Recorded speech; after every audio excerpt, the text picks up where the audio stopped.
name is Pooja Ramchandran and she is one of the leading genetic counselors of our country. Oh my god, this has been enriching. And how, Pooja? दो बूंद polio के, you heard that? Remember Yeah, Amitabh Bachchan? yeah. If you watched any बर्तन धोने वाला ad, you know that चिकनाई घटा है. This is not a science fiction movie that is going to get over in an hour and a half.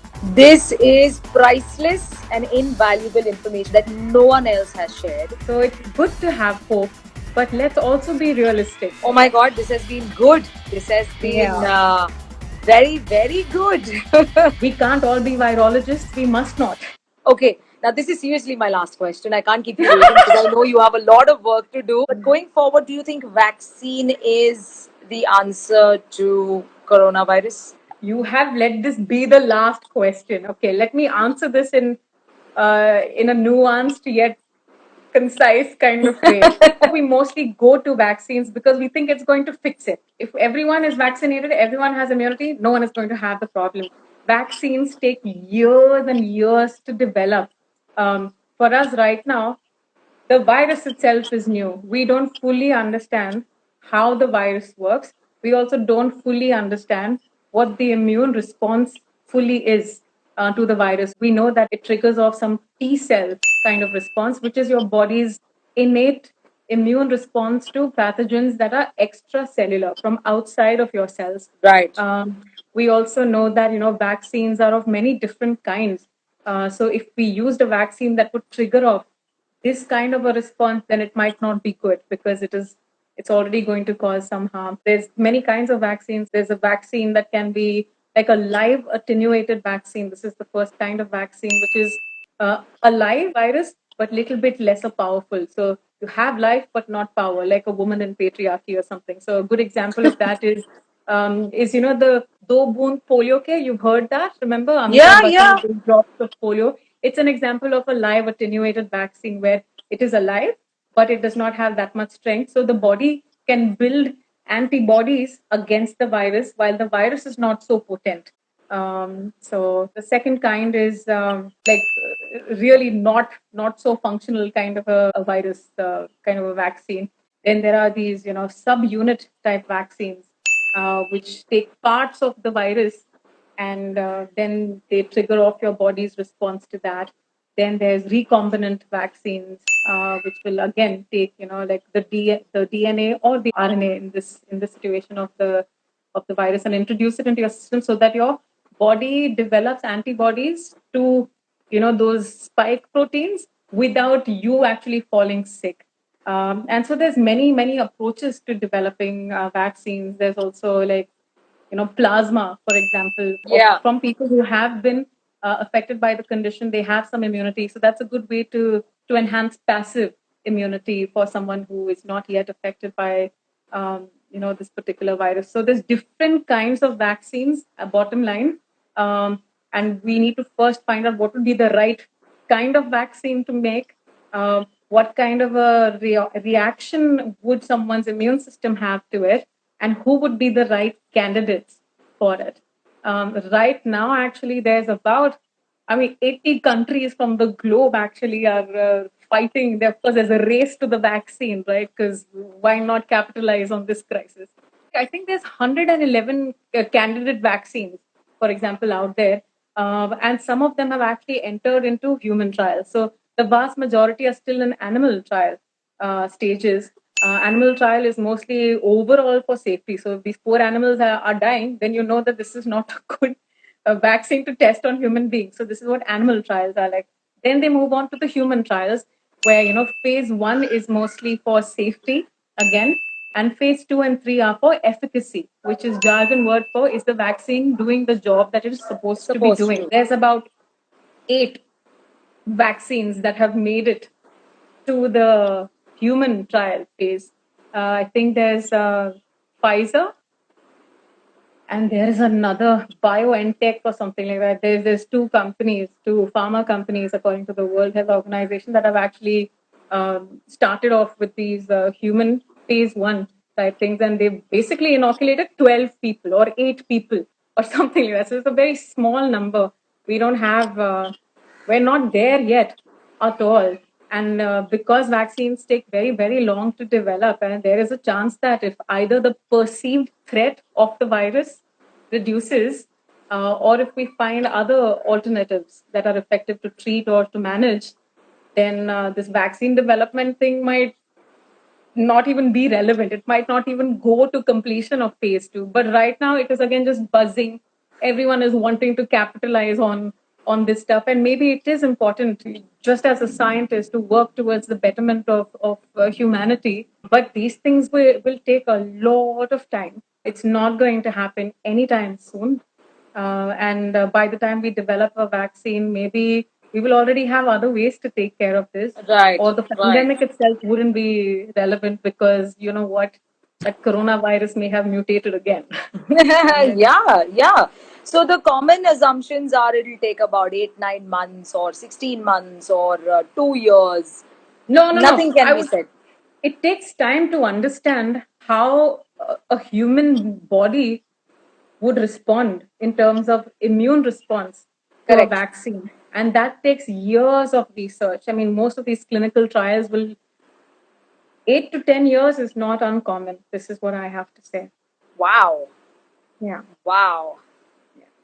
Okay And so then. vaccines are being developed for the companies that are willing to take the risk of developing this. They really are taking a risk because there is so much pressure from the public, you know. But if you speak to a virologist, they will tell you exactly timelines of first identifying the type of vaccine, which of those four types is most appropriate, and what is the immune response going to be. Because if you have a live attenuated vaccine, then what if it causes the illness instead of just triggering, you know? So we have to figure out what is the right kind of technique, and then who are the right candidates for this. Go on, you had a question. No, no, no, no, no. Please finish, and then I'll. No, and that's it. And then, you know, the animal studies need to be finished. Then we have to go to human trials. And we are just about beginning phase one. Um, This is this is priceless and invaluable information you have shared that no one else has shared, because yeah. the news doing the rounds, again, like I said, common assumptions and whatever forms of news we have access to, and whatever it is that we are um, willing to believe, Yeah. depending on the situation we are in right now, because everybody is being very optimistic, which is good, that we'll be out of this very soon. Just give it 3, 4 months, we'll be all okay. I think my learning from this information that you've just shared, and coming from an Yeah. expert that I completely trust, is that Mhm. I am not going to take any vaccine that is coming this year. I am not going to get I punched don't by know. anyone or injected by anyone. It takes time. If you want to volunteer as a human subject as part of these clinical trials, Ha ha then ha. you can. No, but that's where we're at. And sometimes Correct. this is how vaccines are built. This is how treatments are tested. Is that we have Right. human volunteers. So there are people who will participate in these trials and things like that. Serum Institute of India, or the Serology Institute of India, SII, is actually Pune based. Yeah, yeah. They're also working on stuff. And actually, I don't know if most people know this, but 80% of the world's vaccines come from there. So it's pretty cool. So we have different groups working towards this, Yes. but it is realistically speaking going to take some time. This is not a science fiction movie that is going to get over in an hour and a half. These are long term global pandemics. We have to look at Right. the nature of the virus, uh, the immune system's response to the virus, and who are the right kind of candidates. What is going to be the right mode of delivery? Is it going to be drops? Is it going to be injection? Is it going to be diffused aerosol? And there's many, many, many things to consider. We have Right. just about begun human trials. And like really, I'm not even kidding. There's either 8 or 12. They've inoculated 8 or 12 candidates. Now that is not a good sample size at all. These are very small numbers of people. We need larger studies. We're talking Right. about human beings that we want to save. And there is always going to be a cost benefit analysis to vaccine development, even in terms of research, research ethics, very, very, very important. And so as part Okay. of, clinical research for drug development, vaccine development, it's going to take a while. But what instead of fantasizing about something that we don't have, because this is again human tendency, we want that stuff because we think that is going to fix it, that is going to make us happy. Like all these aspirational things. Instead, let's deal with the present. What we do know right now is that the virus is highly infectious. Right. We know that it is not highly lethal. We know 80% of people will do just fine.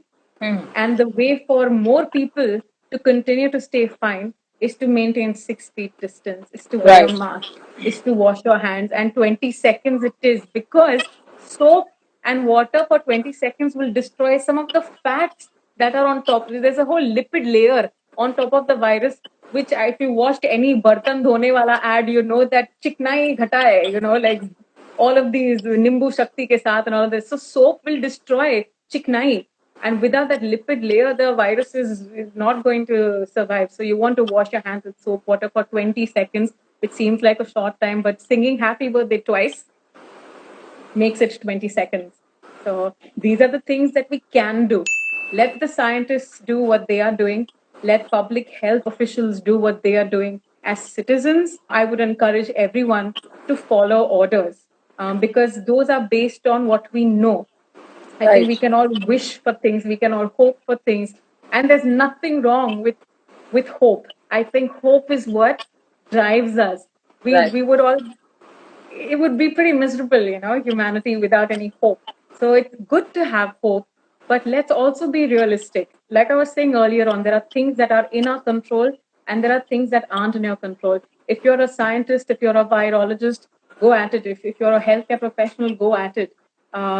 If you're a singer, do that. If you're an RJ, and if communication and asking questions is your thing, you do that. If I'm a scientist and a healthcare professional and answering those questions with as much honesty is my thing, then I do that. I think we all have gifts, we all have skills.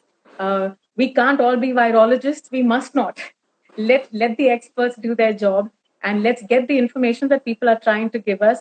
And as long as we follow that, I think that is a more reasonable way to Right. do that than aching for this vaccine that will fix our problems, or Yeah. like that lottery that will sort our life out. It's not No, based on I think reality. our lottery is our human body, our health. I think that's something that we should rely on the most, and not on the external things that people around are making us believe.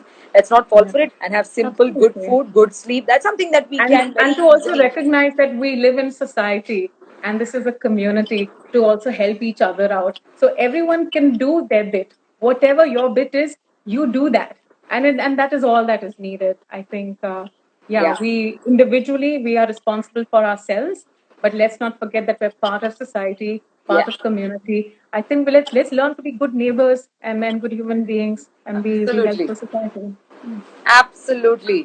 Oh my God, this has been good. This has been Yeah. very, very good. Oh, I Thank feel the you. same. Thank you so much for your time. And I think I'll get back in touch with you very soon, Sure.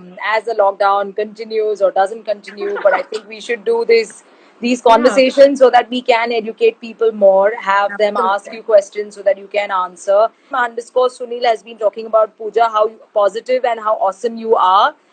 And he's also Yeah. saying that you need to be on TV live so people know what precautions to take. Thank you, Starks Oh, Bonkers, for oh, that calling is me the very, best very kind vaccine. words to say. Yeah, these are Absolutely. enlightening conversations, and we should have more of this. This is Pooja Ramachandran, top-notch genetic counselor. She's just the Oh, best. Map My oh, Genome. She's the VP. They might soon come up with the COVID-19 testing kits too. So that's great news. Also, thank yeah. you so much, Pooj. Thank you so much for having me, Annie. This has been always, always fun to have conversation. And thank you, all of you guys, for joining in. And okay, bye. Oh, by the way, her pseudo name is Pooja Part. That's her comic That's my name. Insta handle, Yeah, correct? that's Because her Patti Insta Padne wala, handle. correct. Yeah, so please follow that too. Don't forget Pooja Part. Pooja, thank you once again. It's been Thank brilliant. you I'll so catch you much for soon. having me. Yes, start off. Bye. Bye, you guys. Thanks for watching.